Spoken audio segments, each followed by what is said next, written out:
On this day of discovery, author and Cornerstone University President Joe Stowell explores a land rich in biblical history, modern Turkey, and the city of Izmir. Here lie the excavations from the ancient city of Smyrna. In the 1st century, Smyrna was a thriving port city of the Roman Empire. And in this community, a group of Jesus followers came together as a church, one of 7 churches addressed in the beginning of the book of Revelation, written by the Apostle John, once the young disciple of Jesus Christ. Revelation is a book that for many speaks of a terrible future for the world and mankind, culminating with judgment and God's wrath being poured out on the earth. But this final revelation of Jesus Christ unveils far more than a final world war and cosmic destruction. It also reveals a yet future time of restoration and peace, a time when suffering and tears will cease. The book begins by revealing the heart of the resurrected Jesus for those he's left behind, with 7 personal letters to 7 first-century churches that stood in contrast to their culture, located within the borders of what we know today as modern Turkey. The second letter is to the Church of Smyrna. Journey to the 7 churches of Revelation, the letter to Smyrna on this day of discovery.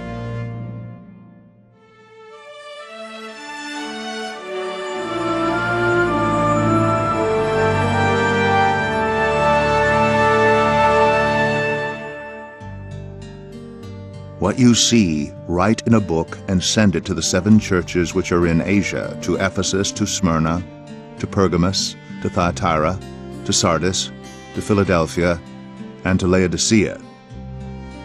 Then I turned to see the voice that spoke, and having turned, I saw 7 golden lampstands, and in the midst of the 7 lampstands, one like the Son of Man. And to the angel of the church in Smyrna write, These things says the first and the last, who was dead and came to life. I know your works, tribulation and poverty, but you are rich. I know the blasphemy of those who say they are Jews and are not, but are a synagogue of Satan. Do not fear any of those things which you are about to suffer. Indeed, the devil is about to throw some of you into prison, that you may be tested, and you will have tribulation 10 days. Be faithful until death, and I will give you the crown of life. He who has an ear, let him hear what the Spirit says to the churches. He who overcomes shall not be hurt by the second death. We're standing amongst the ruins of ancient Smyrna, which, as you can see, is tucked right into the middle of the thriving Turkish city of Izmir. But Smyrna in its day was a thriving city as well. In fact, Smyrna was known as one of the finest seaports in the world. If you were to take a straight line west from Smyrna, it was the closest seaport to Europe. In fact, you'd end up right in Athens, the gateway to the rest of Europe. So Smyrna was an important city in its day. Smyrna was known for its beauty and its architecture and its gorgeous flowers and its almost tropical climate. But Smyrna was known for something else. Its citizens took pride in its history. In 600 BC, the Lydian king Attalus conquered Smyrna and actually devastated it, left it as a humble, tiny village. And then when Alexander the Great came through here, in a dream he had a vision to rebuild Smyrna and rebuilt it into one of the most spectacular cities of its day. So the folklore and all of its literature was filled with references to death and resurrection. That we are the city who once was dead and have now come to life. And it's that theme that Jesus Christ picks up on when he writes his letter to early Christians suffering in this city. This claim to fame that Smyrna was that city that once was dead but has been resurrected now to a far better life was underscored by their major commodity. Smyrna held the exclusive rights to the import and export of the valued, fragrant spice called myrrh. Actually, hence their name, Smyrna. Myrrh was not only valued for its fragrance, but it was valued for its use in burial procedures. In fact, they sold just countless amounts of myrrh to Egypt, where the embalming process was to preserve the body for its right to the afterlife, and myrrh was a very key ingredient. You know, I wonder if when the wise men came to celebrate the birth of Christ, that the frankincense and myrrh that they brought, I wonder if that came from Smyrna. And I think too of the death of Christ, where they wrapped him and anointed him with myrrh. That probably came from Smyrna as well. So no wonder Jesus camps on this theme, that early Christians who just may face death for him would be resurrected to a far better life. So it shouldn't come as a surprise that Jesus opens his letter by saying, I am the first and the last, the one who has died and risen again. And then he says to them, I know your tribulation. Interesting how all of the letters begin with that phrase, I know. In Revelation chapter 1, in John's vision, Christ is seen as walking amongst the lampstands, saying that he is present with the churches. But he's not just present, he's intensely aware of what they're dealing with. And he says, I know what tribulation you're under. The word tribulation there is the word for an ancient torture where they would take the victim and lie him on his back and then put weights on his chest, one upon another, until those weights began to crush and make it so he couldn't breathe anymore. What a vivid picture. Jesus recognizes three weights on the chest of this church. Number one, their poverty. Number two, they're slandered as a subculture by the Jews in this town. And number three, he predicts that they will face imprisonment and even death. It's kind of a foreboding warning, I would say. But at the end of the letter, he encourages them to persevere. Let's think about that challenge, that weight of their poverty. Taking a stand for Jesus Christ in the Roman Empire, and particularly here in Smyrna, often meant being cast into an impoverished state. You may lose your job. You'd certainly be kicked out of the trade unions because you wouldn't worship the gods of the trade unions. You were such a despised minority that even if you set up a little kiosk somewhere to sell your wares, that who'd want to buy from Christians? So Jesus says to the believers in Smyrna, I know your tribulation and your poverty. Then he does something interesting, parentheses. He says, but you are rich. Fascinating. It's all in the definitions, isn't it? You know, we think being truly rich is to have a big stack of stuff and a huge bank account. God says that's not true riches. And he says that in their poverty, they're rich. It reminds me of my all-time favorite story about Jesus Christ in Luke chapter 12, when he's walking through the crowd and there's a man in the crowd who catches the eyes of Christ, and what a privilege. Now Jesus, this magnet rabbi, looks at him and he gets to talk to him. And he says to Jesus, Master, tell my brother to divide the inheritance with me.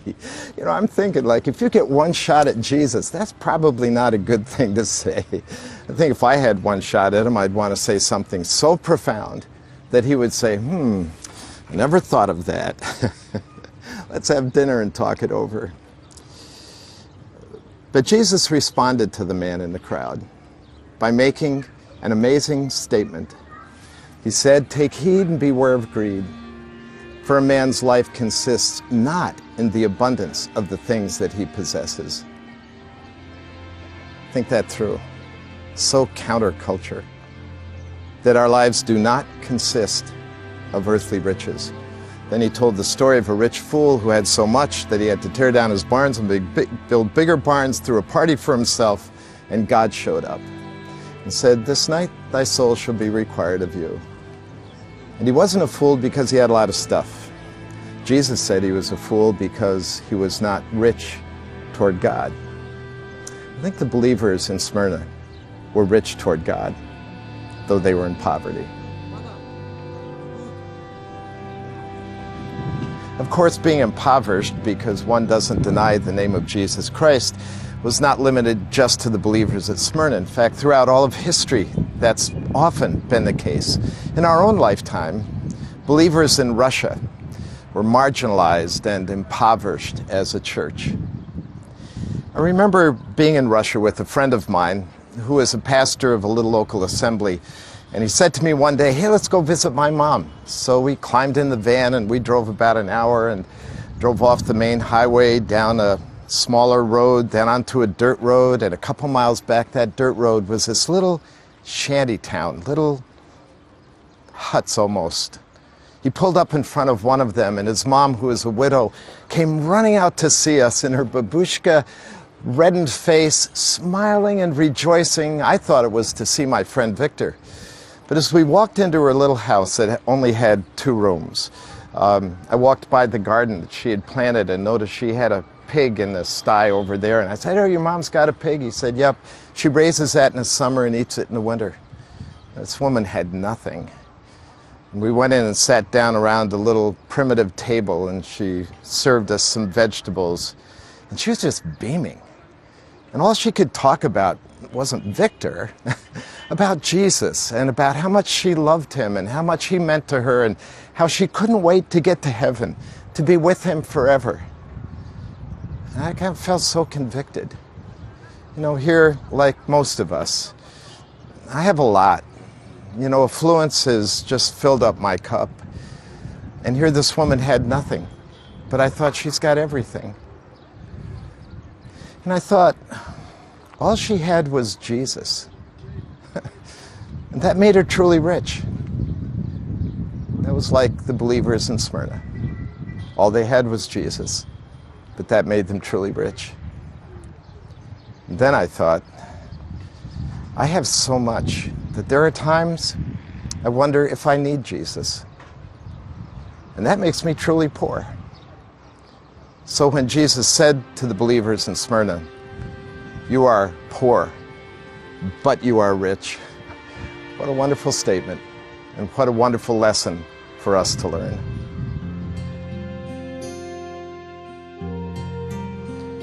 Underneath the plateau of the excavations here in the city of Smyrna are these caverns and arches and rooms, which are all a part of the ongoing excavation of this ancient city. In fact, you may hear some clanging and banging in the background as the work proceeds.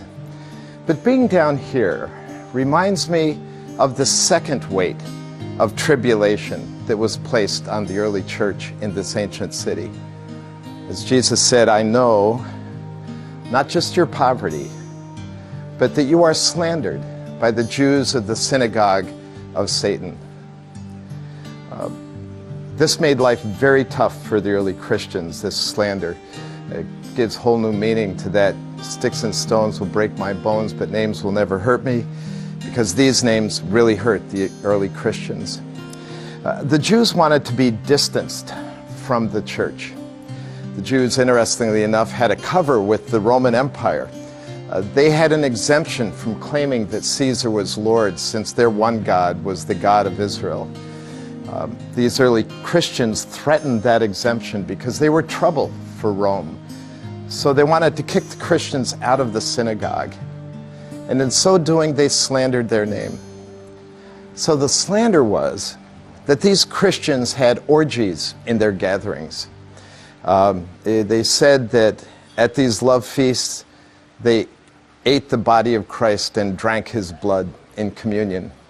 So the slander was that these early Christians were cannibalistic in their feasts.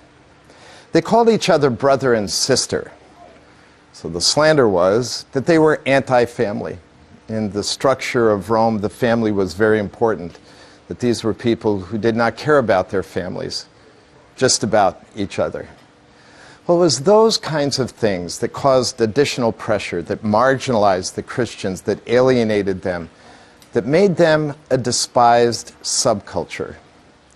And so Jesus says, I'm well aware of your tribulation and the great weight of the slander that is thrown against you. So Jesus writes to these suffering followers of him at Smyrna that he knows the weights of their tribulation, that he knows the weight of their poverty, the weight of the slander hurled against them. And then he announces that there is a third weight yet to come. Tells them that their faith will be tested because they will be thrown into prison, and some of them would die for his name's sake. It wasn't good news. I mean, there were no like executive prisons or nice places where they locked up Christians. To be imprisoned probably meant that you would be thrown into a rat-infested dungeon full of human excrement, very little light, and certainly not much food. And to die? Well, you'd be thrown to the wild beasts in a public arena while the crowds cheered, or you'd be burned at the stake, or some other horrific way to die. And sure enough, that's exactly what happened to these believers.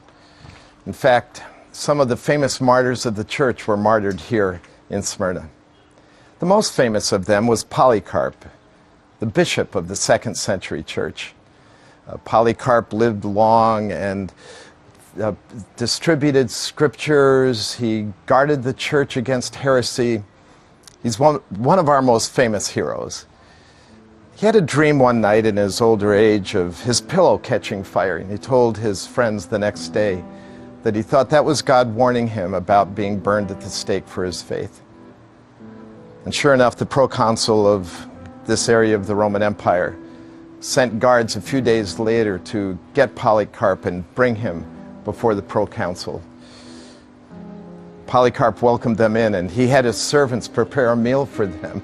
He said, just wait, let me feed you. And he said, could I have 1 hour to pray? And he went apart and prayed for an hour, and in that prayer there was so much energy and passion that the guards heard it, and their hearts became guilty for why would we extinguish a life in a man like this? But faithful to their duty, they hauled him before the Roman leader. The Roman leader, looking at this old man himself, wonders, how can I put this man to death? And he pleads with Polycarp to deny his faith. And Polycarp made that famous statement. He said, I have served my master for 86 years. How can I now deny his name? So the proconsul, in anger, said, I'm going to throw you to the wild beasts. He said, you can do whatever you want. I will not deny Jesus Christ. So they stacked up the wood and made a stake to burn Polycarp to death. Normally they would nail people to the stake so they wouldn't move. Polycarp said, you don't need to do that. Just tie my hands. I will not move. And they lit the fire.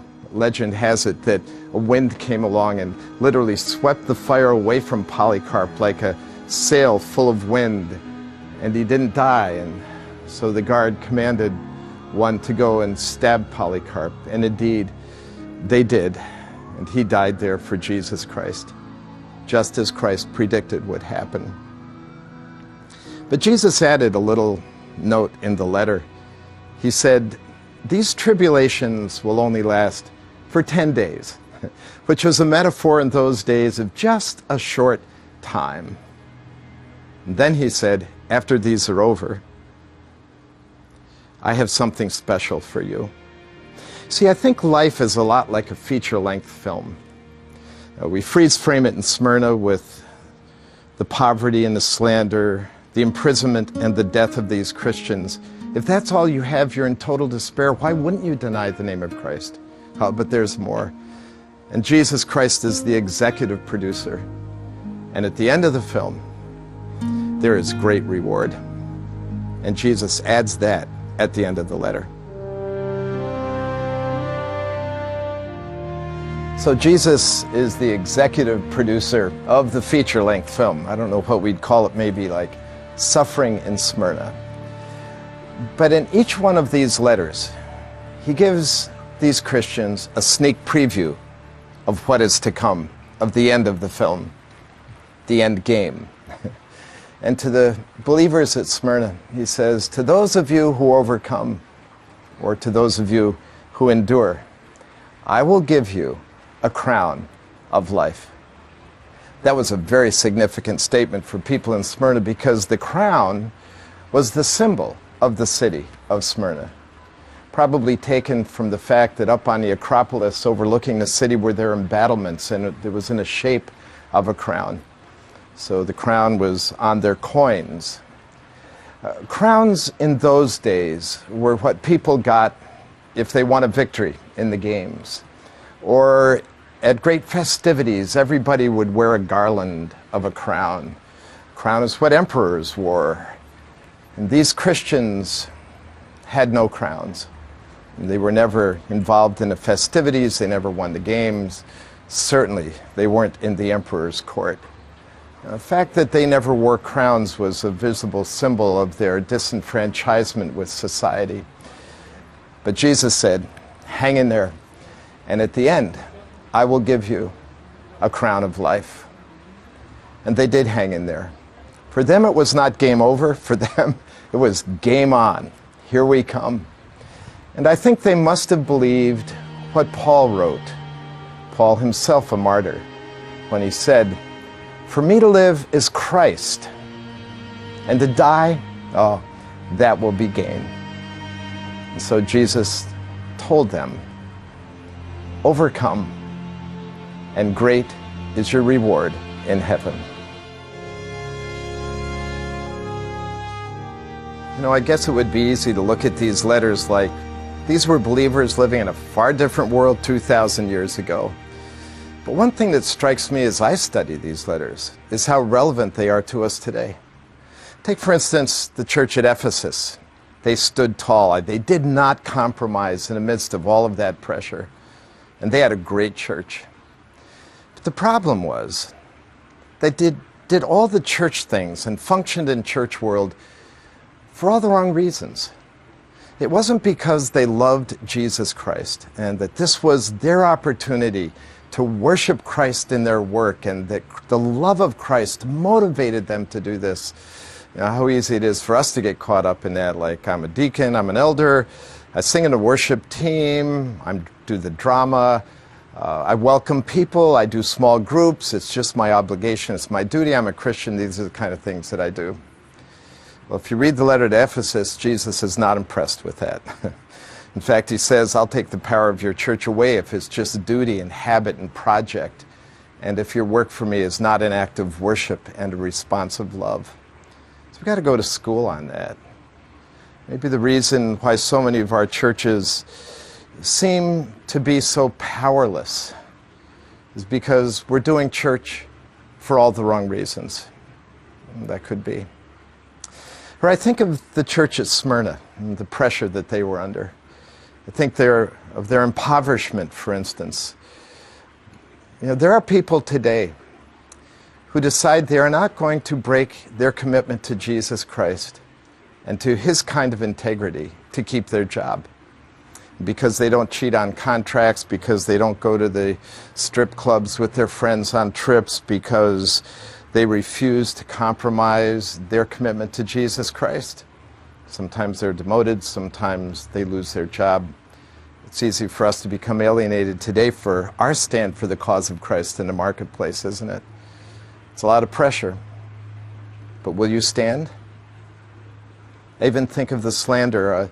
Interestingly, our world, the Western world, is moving kind of into this neo-paganism, very similar to the world in which these early Christians lived, where our claim for Christ, that he is the only way, our stand for life, our stand for human sexuality, has pushed us to the margins.